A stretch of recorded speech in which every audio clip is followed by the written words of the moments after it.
The alarm bells about the harm that Robert F. Kennedy Jr. could do to public health have been ringing loudly since Donald Trump announced him as his pick to lead the Department of Health and Human Services. Now, in anticipation of Kennedy's confirmation hearings before the Senate, they start tomorrow. The calls are coming from inside the family, with Caroline Kennedy penning a searing letter to United States senators warning them directly that her cousin is not qualified to serve and to reject his nomination. Caroline Kennedy writes of her cousin, quote, "I have known Bobby my whole life. We grew up together. It is no surprise that he keeps birds of prey as pets because he himself is a predator.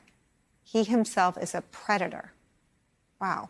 She adds disturbing details that RFK Jr., quote, "enjoyed showing off how he put baby chickens and mice in the blender to feed hawks. It was often a perverse scene of despair and violence. And in terms of the danger he poses to public health, she warns this, quote, "even before he fills this job, his constant denigration of our healthcare system and conspiratorial half-truths he has told about vaccines, including in connection with Samoa's deadly measles outbreak, has cost lives." Joining our conversation, NBC News White House correspondent Vaughn Hilliard.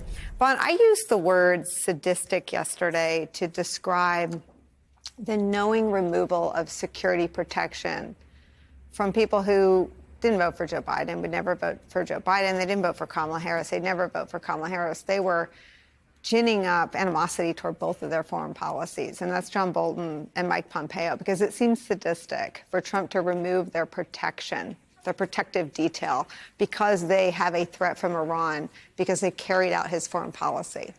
But when I saw Caroline Kennedy's letter and the sadistic act she describes of putting live birds in a blender, I'm just wondering what his attraction to sadistic men is about.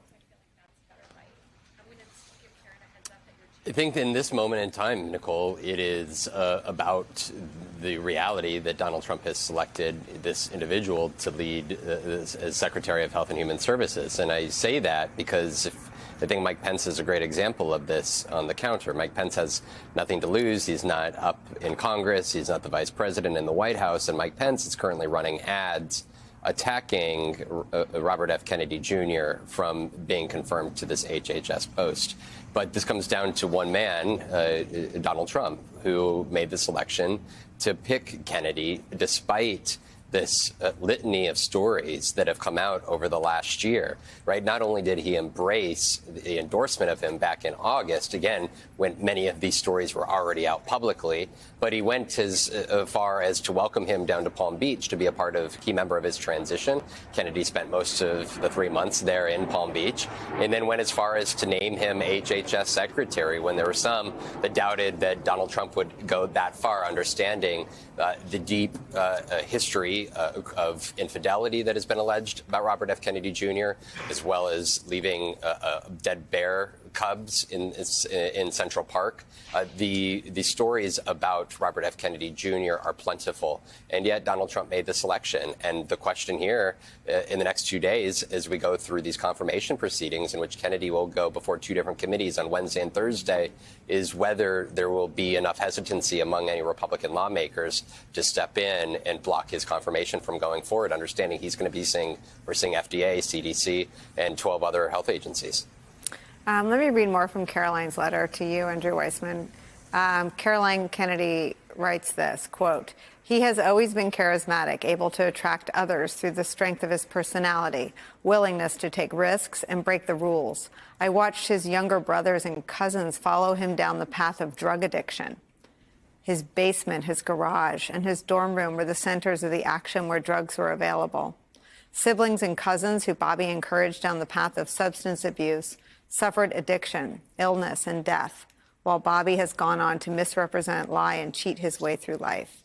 I've never heard anyone described that way by anyone, let alone a family member. Let me read that one more time.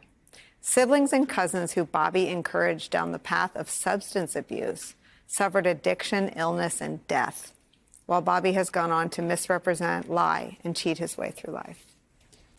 So I think there are two things to think about. One is, when I was reading her letter, is it's reflection of where we are. Carolyn Kennedy, the only surviving daughter of President Kennedy and Jacqueline Kennedy, two-time ambassador. She does not speak publicly ever without enormous justification. In reading that letter, it's impossible. I don't know her, but it's impossible not to feel just the weight of that letter and how much it must have hurt to do it, but felt the calling that she had to. To think about sort of where we are, that she has to write this letter because somebody with these characteristics is being proposed to head our healthcare system is just remarkable when you think about where we were as a country under her father, the example of her family in various ways, and her example. And then the other is I feel like obviously there are tons of alleged personal flaws here. So that's an understatement. But I think the core here is the same in many ways as what I think should have been the sort of attack and the approach to Pete Hegseth, which is this person cannot run this agency. He is not in favor of science. He does not believe in science. He's not making decisions based on science. That is going to kill people. It's just like when we're going to have the nomination of Kash Patel. The head of the FBI needs to be basing their decisions on facts and law. That, to me, is the real problem here.